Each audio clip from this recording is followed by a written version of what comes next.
우리가 지난 시간에 창세기 10장, 11장에 나오는 족보와 그리고 우리 바벨탑 사건 뭐 이런 것들을 우리가 좀 이야기를 했었습니다. 참 어떻게 보면 족보 같은 것이 좀 의미가 없어 보이고 우리가 읽을 때 참 무슨 뜻인지 잘 모르고 우리랑 상관없는 이야기다 보니까 그냥 훌쩍 넘어가기 쉽지만 이 족보 안에도 깊은 뜻이 있다는 것을 지난 시간에 좀 말씀드렸죠. 특별히 그 셈이라고 하는 거 이름, 그래서 이름은 사람이 높이려고 하는 것이 아니라 우리 하나님께서 창대케 해주셔야 그 이름이 창대해지는 것이지 내가 아무리 힘을 쓰고 용을 쓴다고 해서 되어질 일이 아니다라는 것을 말씀을 드렸습니다. 자, 우리 하나님의 계획은 뭐냐? 창세기 1장 28절에 보면 사람을 창조하시고 생육하고 번성하고 땅에 충만하고 또 땅을 정복하고 다스리는 일입니다. 그런데 우리 인간들은 아담 때도 그랬고 아담 이후의 사람들도 그랬고 좀 이런 하나님의 계획을 정말 제대로 수행을 못하는 것을 보게 돼요. 그래서 노아 홍수로 말미암아 다 심판받았고 또 노아 홍수 뒤에도 정말 이걸 잘 감당해야 되는데 바벨탑 사건에서 또 실패를 하게 됩니다. 자, 그런데 우리 하나님께서는 이제 드디어 뭘 준비하시냐? 정말 이 땅 위에 정말 복의 근원으로서 이 땅을 정복하고 다스릴 사람들을 준비하고 계시는 거예요. 그것이 소위 11장 마지막 부분 27절에 나오는 그 데라의 후예는 이러하니라 라고 되어 있죠. 그래서 이 데라의 후예는 이러하니라 하면서 마지막으로 이 셈 계통에 특별히 그 에벨이라고 하는 사람 그 후예로 벨렉으로 이어지는 특별히 아브라함에게로 이어지는 이제 이 족보가 소개가 되고 있는데 바로 요 27절에서부터 32절까지의 내용은 어떻게 보면은 그 아브라함이 어떤 과정을 통해서 택함을 받았나 하는 것을 이해할 수 있는 그런 족보가 되게 되는 거예요. 그래서 여기 27절에 보면 데라가 누굴 낳았냐? 우리가 잘 아는 믿음의 조상 아브라함을 낳고요. 또 나홀을 낳았고요. 하란을 낳았어요. 그리고 하란은 롯을 낳았대요. 그래서 여기에 보면 롯의 아버지는 하란이로구나. 하란. 그런데 이 롯의 아버지 하란은 일찍 죽었구나. 28절에 보니까 하란은 그 아비 데라보다 먼저 본토 갈대아 우르에서 죽었다라고 되어 있잖아요. 여러분들 이스라엘 역사 속에서 이렇게 보면은 형제가 있는데 다 자식이 있는데 형이 먼저 죽었어요. 그래서 형의 자식들이 있어. 그러면 그걸 누가 책임지게 돼 있냐면 동생이 책임을 다 져. 이게 보통 그 당시에 풍습이었어요. 그러니까 하란이 자기 자식을 롯을 낳고 죽었단 말이지. 그 롯은 아비 없는 자식이 되었단 말이죠. 그러면 그 롯을 누가 책임지느냐? 아브라함이 책임지는 거예요.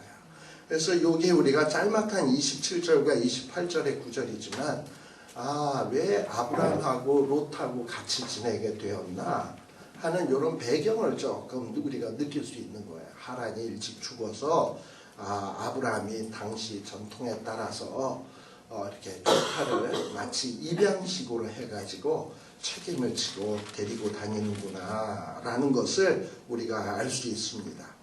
또 여기 29절에서부터 30절에 보게 되면 아브라함하고 나홀 둘이 형제죠. 둘 다 장가를 들었는데 거기에 보면은 아브라함의 아내 이름은 사레고 나홀의 아내 이름은 밀가인데 30절에 보면 사레는 잉태치 못함으로 자식이 없었다라고 돼 있어요. 특별히 이 롯하고 제가 롯의 이야기를 했습니다만 아브라함이 자기 자식이 없는데 지금 자기 동생의 아들을 갖다 입양을 한 거니까 그 자식이란다. 그 롯은 어떤 느낌이 들까요? 마치 자기 아들과 같은. 그리고 이 오랫동안 아브라함이 아들이 없었잖아요. 그러니까 이 롯과의 관계가 그냥 아버지, 큰아버지와 뭐 조카 이 사이보다는 누가 볼 때도 더 끈끈하게 아버지와 아들과 같은 관계였을 것이다. 왜냐? 사례가 애가 없으니까. 지금 그런 거를 여러분들이 생각을 할 수 있어요. 그래서 이 아브라함의 가정을 이해할 수 있는 배경이 되는 부분이 바로 이 부분입니다. 자, 그런데 31절에 보게 되면 어떻게 되느냐?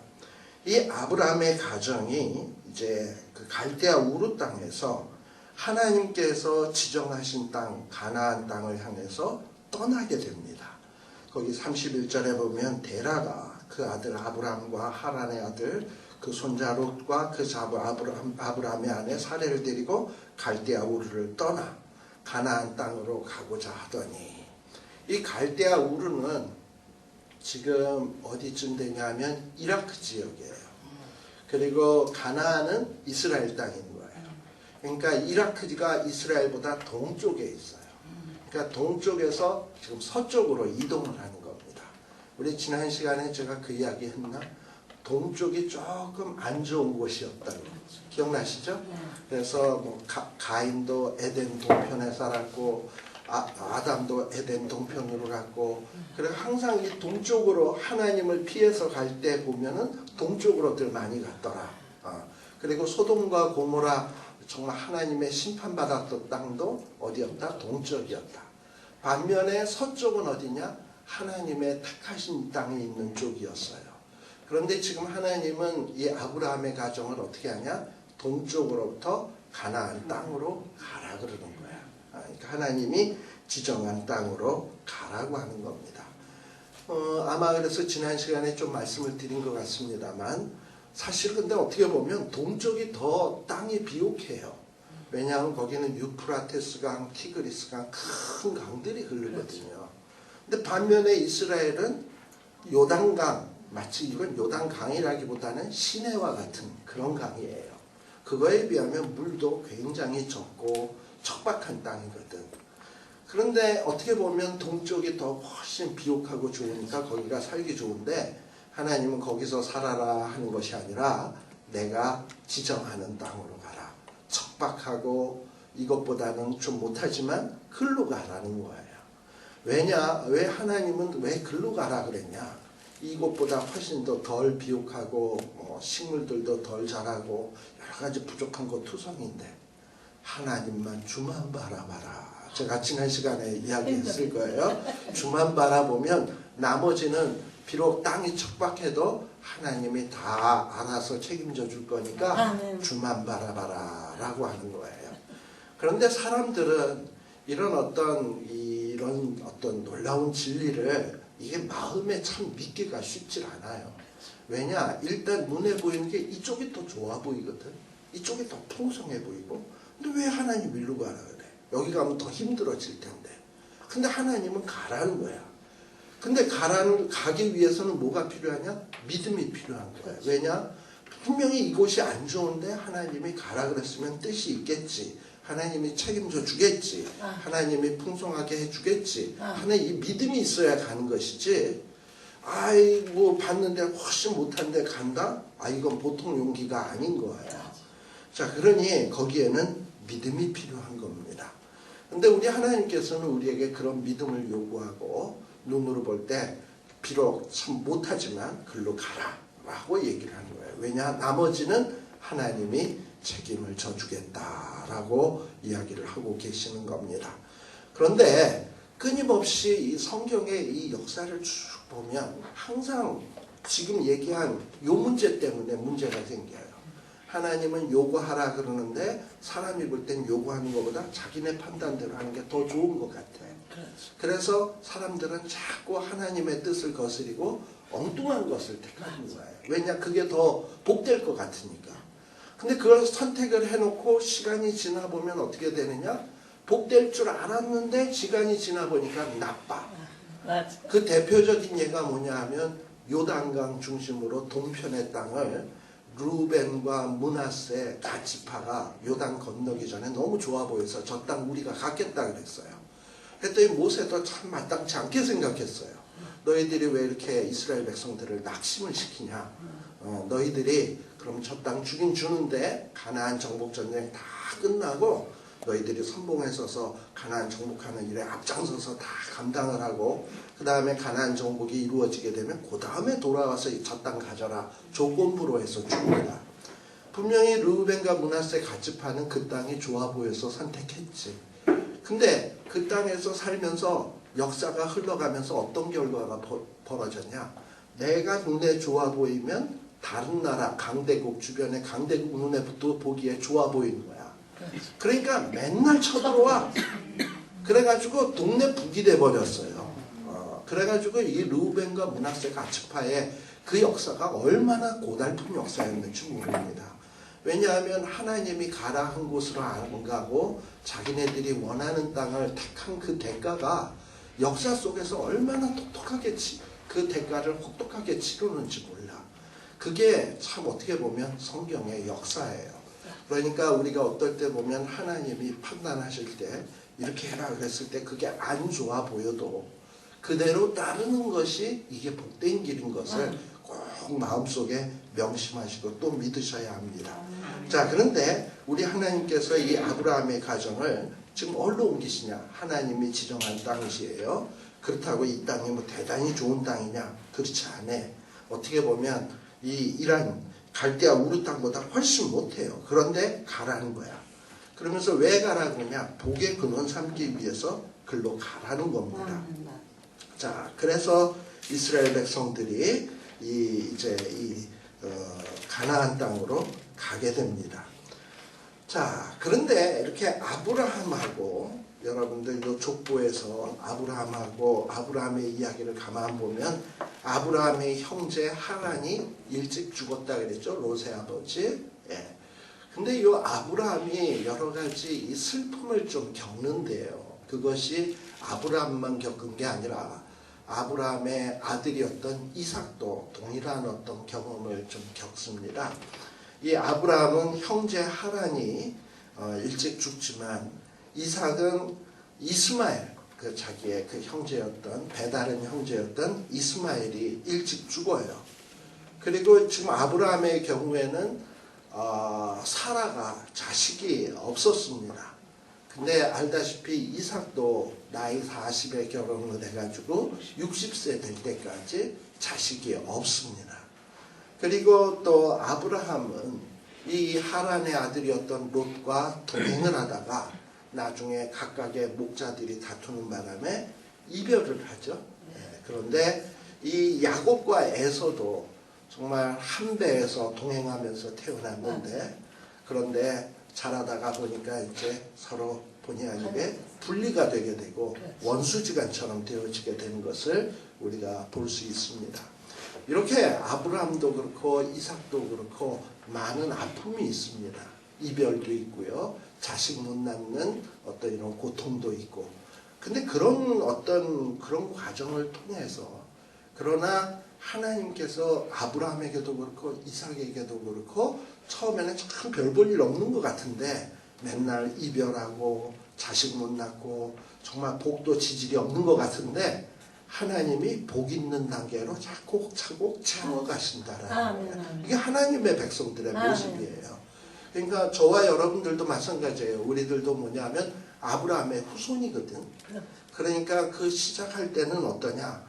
뭐 사랑하는 이를 잃어버리기도 하고 자식이 없기도 하고 동행하다가 세퍼레이트 되기도 하고 참 어떻게 보면 복도 지지도 없지 이런 생각이 들지만 하나님이 지시한 곳으로 뚜벅뚜벅 걸어가면 하나님께서 그 믿음의 후손 아브라함의 후손들에게는 복으로 채우시고 마침내 그 복으로 채워서 우리를 어떻게 만드시냐? 복의 근원으로 만드시는 어떤 이런 하나님이시다라는 것을 우리들이 요 창세기 12장에 들어가면서 우리들이 그런 것들을 좀 생각을 해봐야 합니다.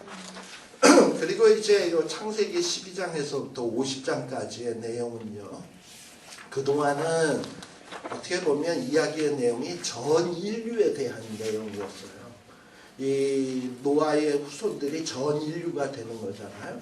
그런데 이제 창세기 요 11장 뒷부분에서부터 12장서부터 이야기가 쭉 전개되는 것은 여러 민족, 여러 나라가 있지만 그 중에서 이제 특별히 아브라함을 택해서 아브라함의 후손들의 이야기가 중심이 되게 되는 거예요.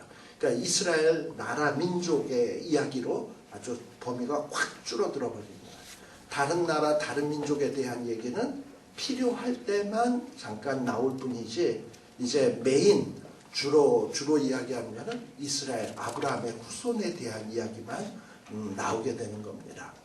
창세기에서 왜 이렇게 이스라엘 사람들의 이야기만 주로 하고 있느냐 하는 것은 이제 이스라엘 백성들이 가나안 땅에 들어가면 어떻게 살아야 할 것인가, 이들이 정말 살아야 할 삶은 어떤 것이어야 하는가, 이런 거를 가르쳐 주기 위해서예요.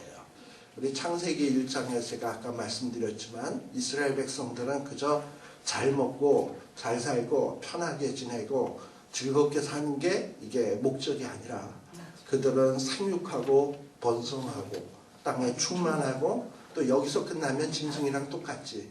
그런데 땅을 정복하고 하나님의 뜻으로 다스리는 단계까지, 그리고 더 나아가서는 다른 어떤 민족과 모든 피조물들에게 복의 근원의 역할을 하는 데까지 나아가는 것이 이 하나님의 백성이 해야 될 중요한 일입니다.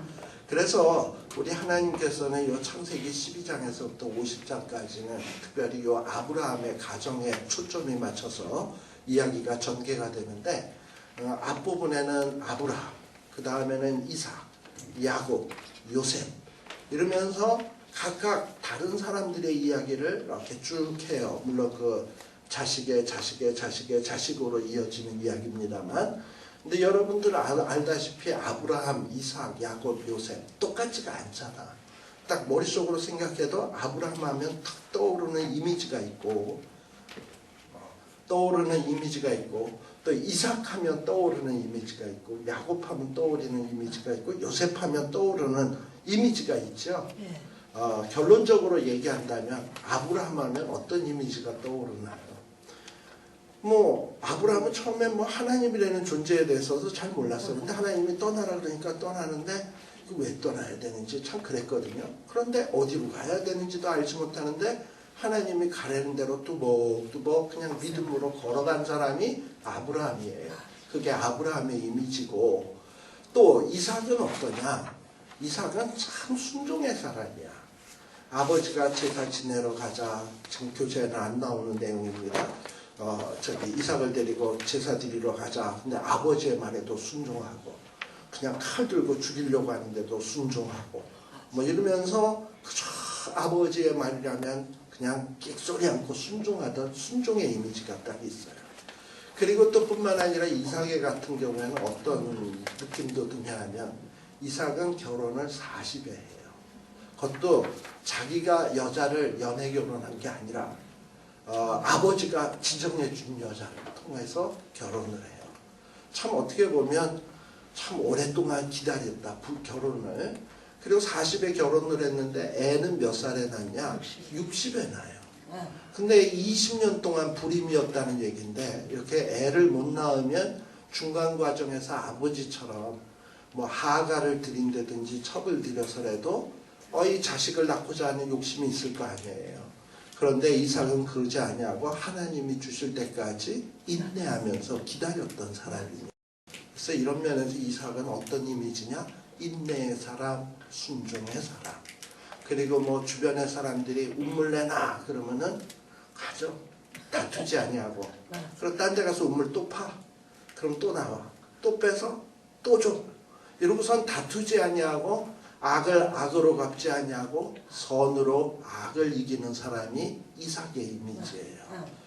또 반면에 야곱 같은 이미지는 어떤 이미지냐? 형 에서는 배고프니까 팥죽 한 그릇에 하나님이 주시는 장자의 축복도 팥죽 한 그릇만도 못하게 여기고 팔아먹는 사람이었던 반면에 야곱은 하나님의 축복을 너무나도 소중히 여긴 사람이에요. 그래서 이거는 수단과 방법을 가리지 아니하고 내 거로 삼아야 된다라는 정말 하나님의 축복에 대한 집착이 대단한 사람이었어요. 이게 야곱이에요. 그리고 마지막으로 요셉 같은 경우에는 어떤 이미지냐, 정말 인생 험악하게 산 사람이에요. 뭐 특별히 그렇다고 무슨 죄가 있었냐? 죄도 없었어. 그저 형들이 시기해가지고 애굽에 팔려갔고, 또 팔려가서 또 보디발의 아내에게 죄도 없는데 거짓 죄 뒤집어 쓰고 깜빵살이 해야 됐고, 정말 젊은 날을 깜빵 노예의 삶으로 인생을 다 보낸 사람입니다. 정말 생고생 많이 했죠. 근데 그렇게 그가 고난을 당함으로 나중에 어떤 결과를 가져오냐? 가나안 땅에 흉년이 들었을 때 많은 자기의 그 가족들을 살릴 수 있는, 자기의 고난을 당함으로 인해서 자기의 가족을 살리는 이런 역할을 담당하는 사람이 요셉입니다. 이런 면에서 이 좀 뭔가 아브라함, 이삭, 야곱, 요셉의 모습이 조금씩 다 달라. 근데 이런 모습을 왜 창세기에서 얘기를 하려고 하는 거냐, 이런 얘기를. 뭐 너희의 조상들이 이랬단다 저랬단다, 조상들에 대한 어떤 정보, 지식, 역사적 지식, 이거 알려주기 위해서냐? 아니에요. 이스라엘 백성들이 가나안 땅에 들어갔을 때 너희들은 어떻게 살아야 되냐? 아브라함 봐라. 어디로 가야 될지도 모르고 뭘 해야 될지도 모르는데 그냥 하나님의 이 명령을 따라서 뚜벅뚜벅 가지 않았냐? 이제 너희들도 가나안 땅에 들어가면 이 아브라함의 후손이라면 아브라함처럼 그렇게 살아야 된다라는 걸 가르쳐주고 싶은 거예요. 또 가나안 땅에 들어가게 되면 여러 주변의 악한 자들이 너희들을 공격해 올 수 있어요. 마치 이삭의 우물을 빼앗듯이. 그럴 때 너희들은 악을 악으로 싸우지 말고 선으로 악을 이기고, 그리고 또 어떨 때는 하나님의 약속이 안 이루어지는 것 같아요. 자녀를 하늘의 별처럼 땅의 모래알처럼 많게 해주겠다고 약속하셨는데, 아니 40에 결혼을 했는데 60될 때까지 애가 없어. 이거 언제 하늘의 별처럼 땅의 모래알처럼 많게 해주려고 하는 거야? 아, 이거 이래가지고는 안 되겠다. 첩을 하나가 아니라 여러 두어야 되겠다. 그래서 뭐 또 쌍둥이로 디립다 놔야 이거 되겠다. 뭐 이럴 수 있잖아요. 근데 그럼에도 불구하고 이삭은 그런 짓 안 했거든. 하나님이 주실 때까지 기다렸거든요. 이렇게 너희들이 가나안 땅에 들어갔을 때 하나님이 약속이 더디다고 느껴질 때 괜히 엉뚱한 짓 하지 말고 이삭처럼 참고 기다리고 인내하면서 지나면 정말 하나님이 축복으로 채워준다는 거예요. 또 가나안 땅에 들어가면 여러 가지 어떤 유혹거리가 참 많아. 세상에 좋은 것들이 너무 많아. 그런데 진짜 좋은 거는 뭐냐? 하나님이 주시는 축복이다. 바로 야곱은 하나님이 주시는 축복을 무엇보다도 소중히 여겼던 사람이거든요. 그와 같이 너희들이 야곱의 삶을 본받아서 정말 하나님의 축복을 소중히 여기는 사람이 되거라. 뭐 이런 얘기예요. 또 여러분들 요셉 같은 경우, 요셉은 죄도 없는데 고생을 직사하게 했어요. 그러나 그 뜻은 뭐냐? 너희들이 가나안 땅에 들어가면 죄도 없는데 어떨 땐 고난을 당하는 때가 있다. 그러나 그 고난을 당하다 보면 그 고난은 왜 당하는 거냐? 남을 살리기 위해서. 남에게 내가 희생함으로 인해서 남을 살리고 남에게 유익을 가져오는, 정말 요셉처럼 복의 근원이 되는 이런 사람이 살거라. 그런 면에서 이 창세기 12장에서부터 이 마지막 50장까지 나오는 아브라함, 이삭, 야곱, 요셉의 이야기는 단순한 어떤 과거의 인물들에 대한 이야기가 아니라 그 인물들의 삶을 통해서 내가 가나안 땅에서 어떻게 살 것인지를 배우라는 거예요. 그래서 그 삶을 배우라는 것인데, 이런 어떤 삶의 모습을 이스라엘 사람들만 배워서는 안 돼. 어떻게 보면 가나안 땅이라고 하는 것은 지금 우리가 살고 있는 세상과 똑같아. 가나안 세상은 이방인들이, 불신자들이 점령하고 있던 곳 아닙니까? 지금 이 세상은 누가 점령하고 있어요? 사탄의 세력, 이방인들이 점령하고 있는데 우리가 지금 이 안에서 사는 거야. 근데 우리의 사명은 뭐냐? 여기에서 우리가 성령이 임하시면 예루살렘과 유대와 사마리아와 땅끝까지 이르러서 증인이 되어가지고 주의 복음으로 이 땅을 정복해가는 사람 아닙니까? 어떻게 보면 가나안 땅에 들어가는 사람들의 사명이나 우리의 사명이나 별 다를 바가 없어요. 그러면 우리가 이 땅을 어떻게 정복해 갈 것이냐? 총으로? 칼로? 아니잖아. 뭐 주먹으로? 힘으로? 아니잖아. 어떻게 보면 아브라함처럼 이삭처럼, 야곱처럼, 요셉처럼 살으라는 거예요. 그런 삶의 모습을 통해서 이 땅을 정말 하나님이 기뻐하시는 땅으로 정복하라는 거예요. 그리고 다스리라는 거예요. 그리고 이 땅에서 복의 근원의 역할을 감당하라고 하는 것이 바로 이 창세기에서 우리에게 가르치려고 하는 내용이다라는 것을 여러분들이 기억을 하셔야 될 줄로 압니다. 자, 그래서 이 패러다임이라는 얘기를 제가 말했는데, 이 패러다임이란 뭐냐? 견본, 모범, 뭐 이런 뜻이에요. 예를 들어서 이제 무슨 우리가 어릴 때 뭐 이런 종이 접기 같은 거 하면 선생님이 먼저 종이를 딱 접지. 야, 반 접어 이렇게. 그럼 우리는 그거 보고 똑같이 따라서 접잖아. 그래서 선생님이 이렇게 모범을 보여주면 우리는 그걸 따라서 이렇게 접는 거예요. 그런 식으로 성경에서 아브라함처럼 이렇게 했다. 너희들도 이렇게 해라. 이삭 이렇게 했다. 이렇게 해라. 그래서 아브라함, 이삭, 야곱, 요셉은 우리의 견본이야. 우리가 어떻게 살아야 될지를 가르쳐주는, 그렇게 살으라고 하는 어떤 견본을 창세기를 통해서 보여주는, 그걸 보고 우리가 패러다임이다라고 이야기를 하는 거예요. 자, 그리고 그 다음에 이제 요 창세기 12장으로 이제 들어가게 되면 이제 우리들이 뭘 생각을 해야 되냐 하면, 우리 창세기 아브라함, 이삭, 야곱, 요셉의 삶의 모습들이 나오는데 이분들의 삶을 보면 물론 훌륭한 점도 참 많아요. 그런데 성경에서는 어떤 사람에 대해서 훌륭한 사람이라고 해서 좋은 점만 쓰지 않습니다. 나쁜 점도 아주 있으면 아주 생생하게 기록을 해주고 있어요. 그래서 이 아브라함 같은 경우에도 훌륭한 점도 있지만 약한 점들, 좀 미흡한 점들도 기록을 해주고 있어요. 근데 이 좋은 점이든 나쁜 점이든 우리는 그것을 보면서 다 우리의 교훈으로 받을 줄 알아야 돼. 장점을 보면서 야, 이건 배워야 되겠구나. 또 이런 잘못한 이야기를 보면서 이거 이대로 살았다가는 아브라함처럼 되겠구나. 이러지 말아야 되겠다. 이러면서 우리는 배워야 됩니다. 그래서 아브라함 같은 경우에는 어떤 단점들이 있었나요? 후처, 하가를 두었다든지, 또 이삭인 경우에는 어떠했다? 참 이삭은 자식을 편애했던 것 같아요. 아버지 이삭은 에서를 사랑하고, 그리고 어머니 리브가는 야곱을 사랑하고, 서로 그냥 편이 나눠가지고 그냥 한쪽 아들만 특별히 늘 사랑했던 것 같아요. 근데 그것이 왜 그랬냐 가만히 또 생각을 해보니까 그것도 굉장히 이기적이에요. 왜냐, 아버지 이삭은요, 가만 보면은 굉장히 먹을 걸 좋아해. 특별히 그 산에서 갓 잡은 짐승을 바베큐 해가지고 쫙 드리는 거를 너무 좋아했던 것 같아. 기름지고 이런 거. 그래가지고 나중에 보면 이삭은 돌아가실 때 보면 눈이 안 보이거든요.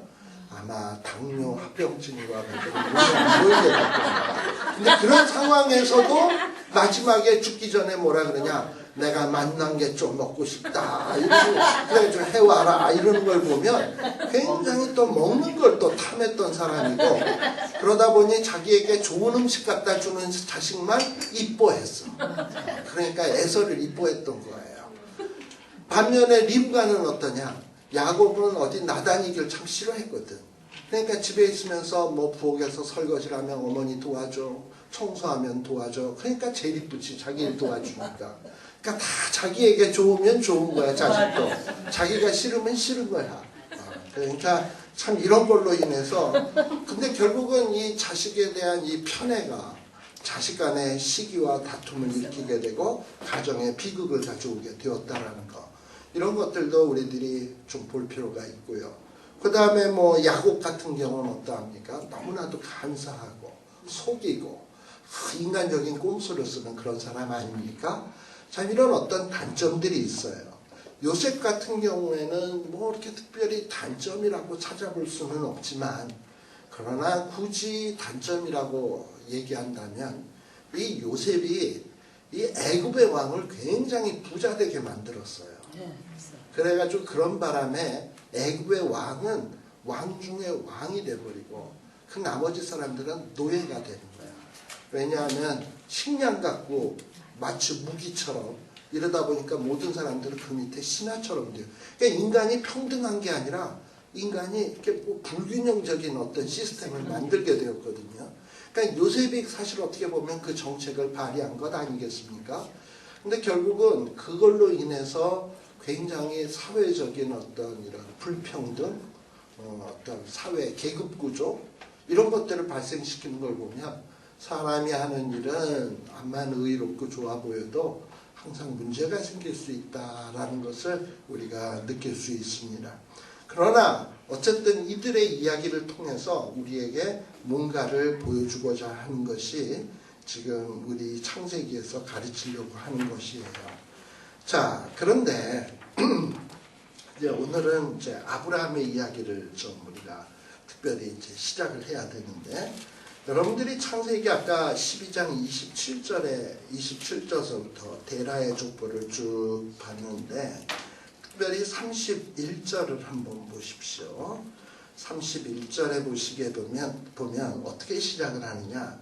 데라가 그 아들 아브람과 하란의 아들 그 손자 롯과 그 자부 아브람의 아내 사레를 데리고 갈대아 우르를 떠났다.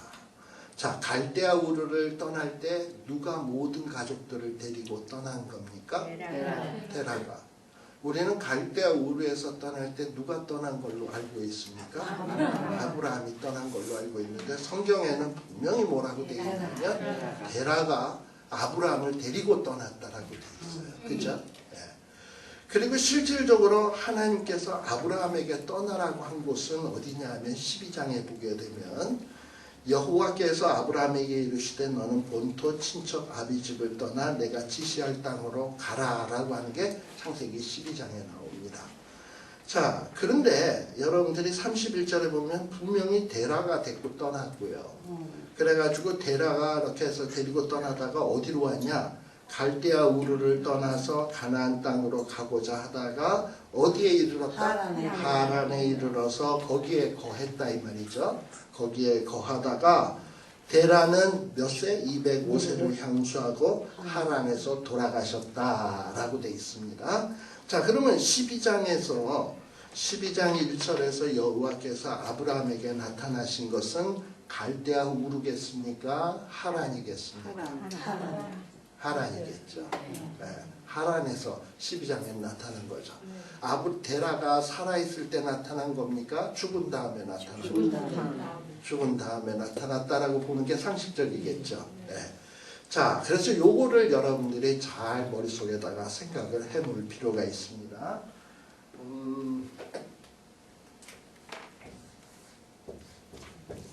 여기가 이스라엘이고요.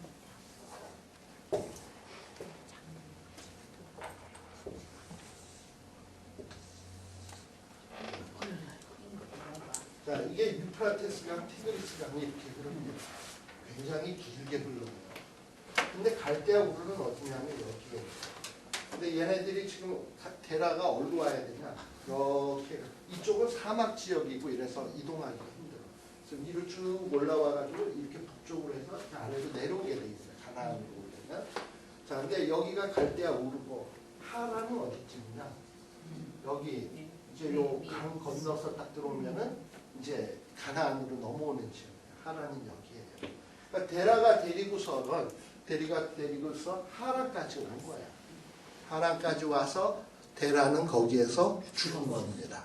그리고 하나님이 하란에서 또 나타나셔서 아브라함에게 가라고 한 것이 12장 1절에 나오는 내용입니다.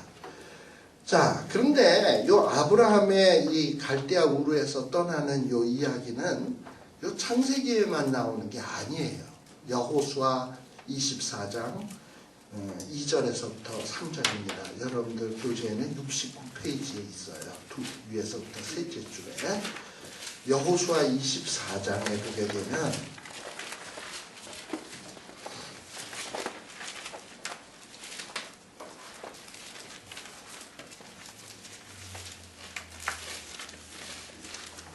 여호수아 24장은 여호수아가 마지막에 죽기 전에 이스라엘 백성들에게 다 모아놓고 이스라엘 백성들을 모아놓고 유언적으로 설교한 내용입니다.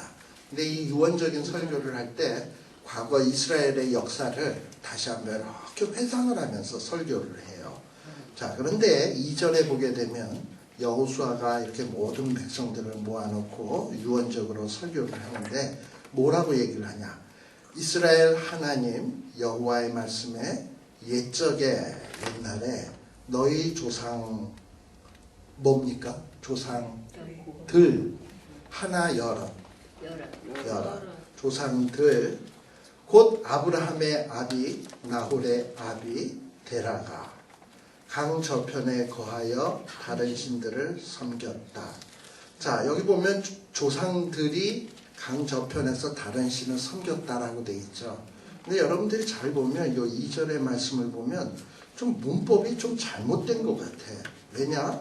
옛적에 너희 조상들 곧 아브라함의 아비. 아브라함의 아비는 단수죠. 나홀의 아비 데라 단수죠. 근데 앞에는 조상들 해놓고 복수를 해놨단 말이야. 그러니까 보통 너희 조상 아브라함의 아비 뭐 누구의 아비 데라가 이랬으면 말이 맞는데 너희 조상들 누구의 누구 데라가 이게 뭔가 수가 일치를 안 하잖아. 뭐 좀 이상하죠.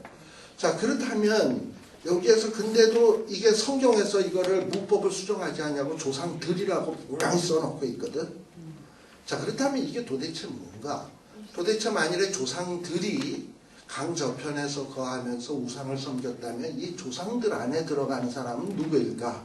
분명히 데라는 들어가는 것 같고, 그리고 데라 말고 또 여러분들 데라가 낳은 자식들 있죠.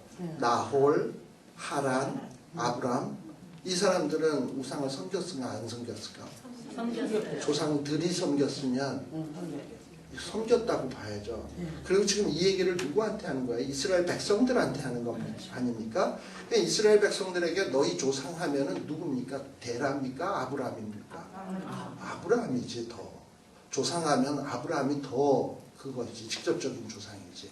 그런 면에서 아브라함이 요 구절로 보면은 강 저편에 옛적에 강 저편이라는 건 뭐냐면 요 강을 중심으로 해서 강 저편을 얘기하는 거예요. 여기를 얘기하는 거예요.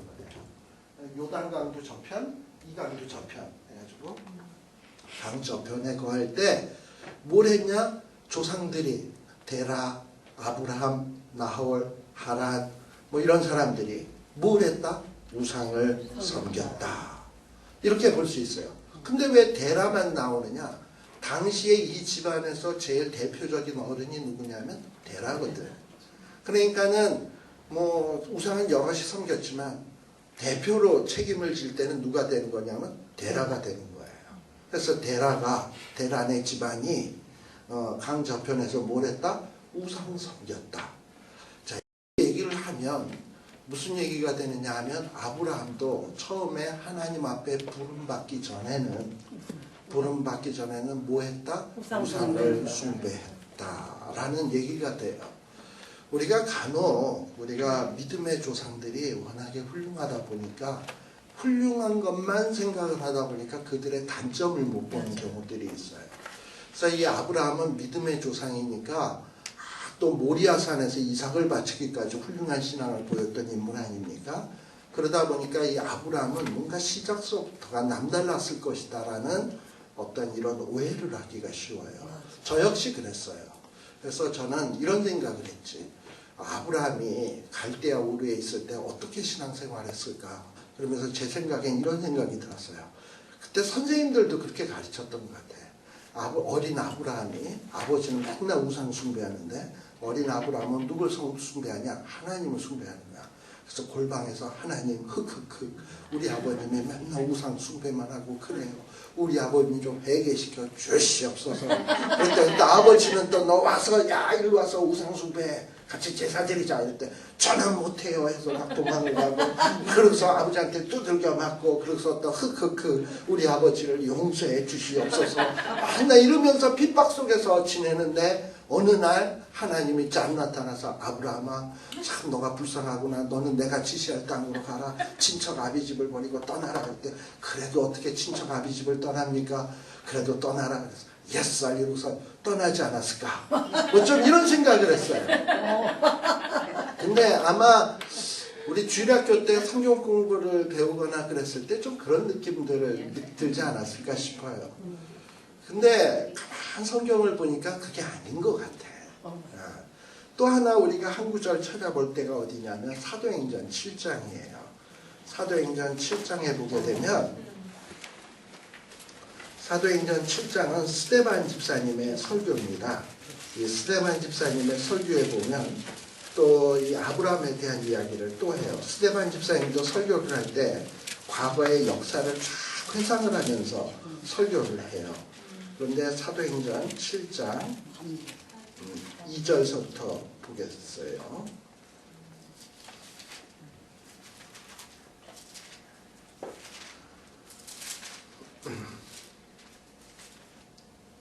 (7장 2절) 거기 보면 스데반이 가로되 여러 부형들이여 들으소서. 누구? 우리 조상 아브라함이 어디에 있기 전? 하란에 있기 전 메소포타미아에 있을 때에. 지금 그러니까 스데반은 뭘 알고 있는 거냐면 아브라함이 하란에도 있었고 메소포타미아에 있었다는 걸 다 알고 있어요. 근데 지금 저 사도행전 7장에서 얘기하는 것은 하란에 있기 전, 그러니까 창세기 12장 이전. 12장은 1절서부터는 하란이잖아요. 하란에 있기 전 메소포타미아에 있을 때에 누가 나타나? 어떤 하나님? 영광의 하나님이 나타났어요. 자, 그러면 사도행전 7장에서 나오는 영광의 하나님이 나타난 사건은 창세기 12장 1절에서 3절에 나오는 사건하고 어느 게 더 먼저입니까? 창세기 12장 1절에서 3절은 하란에서 나타난 것이고 지금 사도행전 7장에서 나타난 것은 있기 전 메소포타미아에 있을 때니까 사도행전 7장이 먼저죠. 그러니까 이걸 보면 우리가 뭘 할 수 있냐? 하나님이 아브라함에게 나타난 것은 메소포타미아에서도 나타났고 그리고 하란에서도 나타났구나 라는 것을 알 수 있어요. 자, 그런데 메소포타미아에 있을 때는 하나님이 어떤 모습으로 나타났냐? 거기에 보면 영광의 하나님의 모습으로 나타났다라고 되어 있습니다. 우리 아까 여호수아 24장에서는 이 조상들이 강 저편에 있을 때 뭘 섬겼다? 우상 섬겼다. 그러니까 죄인들이죠. 우상 숭배하는 사람들이었어요. 근데 이 우상 숭배자들에게 영광의 하나님이 확 나타났다. 이게 무슨 의미인가를 한번 생각을 해보십시오. 여러분들 하나님을 잘 믿었던 이사야 선지자 아시나요? 이사야 선지자는 우시야 왕이 죽던 해 나라를 걱정하면서 성전에 기도하러 들어갔어요. 근데 성전에 기도하러 들어갔는데 그때 마침 성전 안에서 영광의 하나님이 그 안에 가득한 것을 보게 되었습니다. 그때 이사야의 반응이 무엇이었나요? 화로다, 나는 망하게 되었도다, 나는 입술이 부정한 자다, 뭐 이런 고백했던 거 기억나시죠? 신앙생활 잘하던 사람이 영광의 하나님을 만났을 때, 그랬을 때도 나는 망하게 되었다, 나는 부정한 자다 라고 얘기를 하는데, 만일에 죄인들, 우상 숭배자들에게 하나님이 확 나타났다. 어떤 영광의 하나님으로 나타났다. 그러면 죄인들의 반응은 뭘까요? 우리 요한계시록이나 신약성경에 보면 산아 바위야 나를 가리우라. 아시겠죠? 죄인들이 하나님을 보게 되면 그렇게 되게 되는 거예요. 멀쩡한 사람도 하나님을 보면 망하게 되었다. 말참인데 이 아브라함이 그 메소포타미아에 있을 때 들판에서 양을 치고 있었는지 뭐라고 있었는지 모르지만 갑자기 영광의 하나님이 확 나타났으면 아브라함은 우상 숭배자가 웬신이 확 하고 나타났으면 이거 얼마나 질리겠습니까? 얼마나 두려움과 공포였겠어요. 그래가지고 마냥 고개를 들지 못하고 땅에다 꽉 쳐박고 있는데 또 음성이 또 확 들려오는 거야. 근데 뭐라 그러냐? 너 내가 지시할 땅으로 떠나라. 뭐 이런 거 얘기가 나오는 거예요. 자, 그럼 그 말을 듣고서 못 가요? 안 가요? 이런 얘기가 나올까요? 가야지. 어떻게 해 그거. 가야지. 가야 되겠다는 생각이 들겠지. 근데 이게 아브라함이 결정할 수 있는 게 아니에요. 왜냐? 아브라함 위에는 아버지 데라가 살아계시고 자기 식구들이 다 있는 거잖아. 그러면 이런 중차대한 문제, 어떤 신이 자기 보고 떠나라 그러는 이런 문제에 있어서 누구랑 의논을 해야 되겠습니까? 아버지 데라와 의논을 해야 되겠죠. 자, 그래서 데라와 의논을 할 때 제정신으로만 했을까? 제정신 아니게 말을 했을까? 지금 영광의 하나님을 만났으면 제정신이 아니겠죠. 식은땀을 흘렸을까? 안 흘렸을까?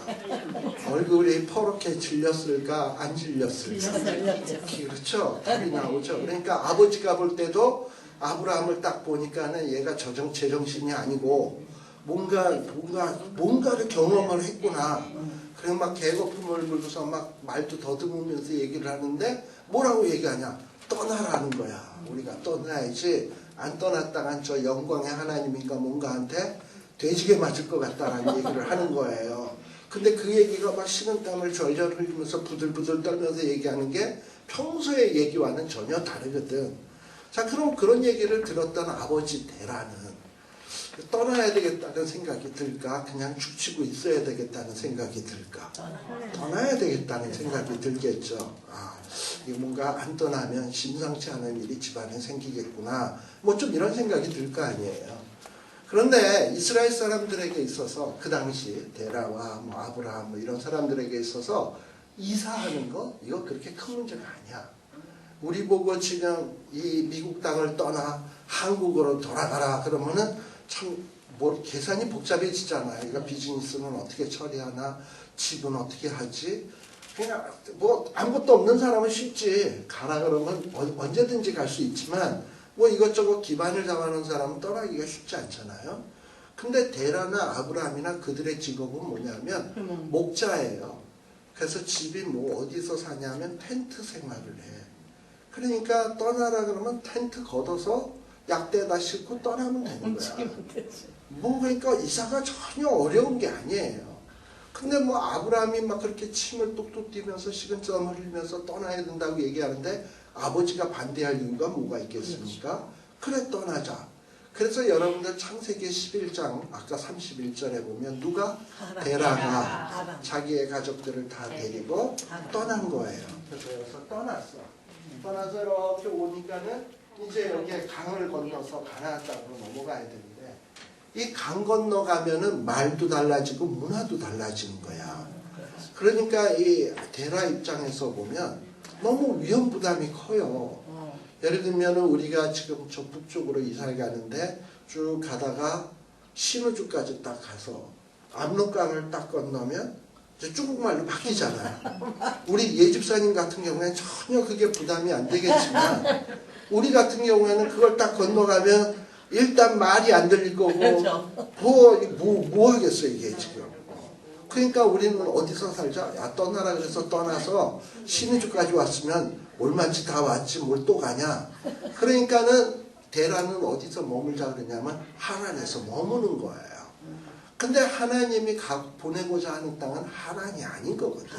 근데 데라가 이렇게 그냥 붙잡고서 안 놔주고 계속 붙들고 있으니까 하나님이 어떻게 했다? 11장에서 데라를 돌아가시게 했다. 아시겠어요? 예. 자, 그래서 데라가 탁 돌아가셨어.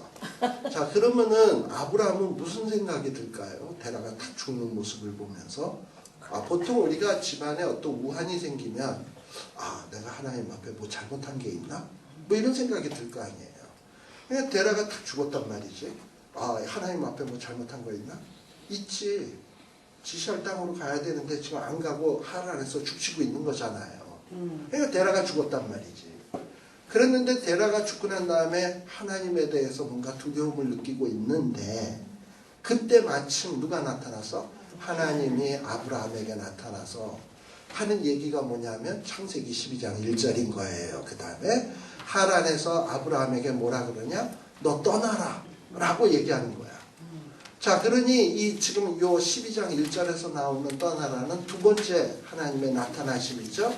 메소포타미아에 있을 때 영광의 하나님을 한번 나타났고, 그래서 데라와 함께 떠났고, 그래서 지금 하란에 도착을 했는데 아버지가 죽었고, 그리고 난 다음에 하나님이 또 나타나서 떠나라 그러면 아브라함이 무슨 강심장이라고 그 하나님의 명령을 어길 수 있겠습니까? 그렇죠. 이건 뭐 안 떠나면 자기도 사망일 텐데. 그렇죠. 그러니까 이건 떠나야 되는 거잖아. 그래서 이런 걸로 종합을 해보면 우리가 뭘 생각할 수 있냐.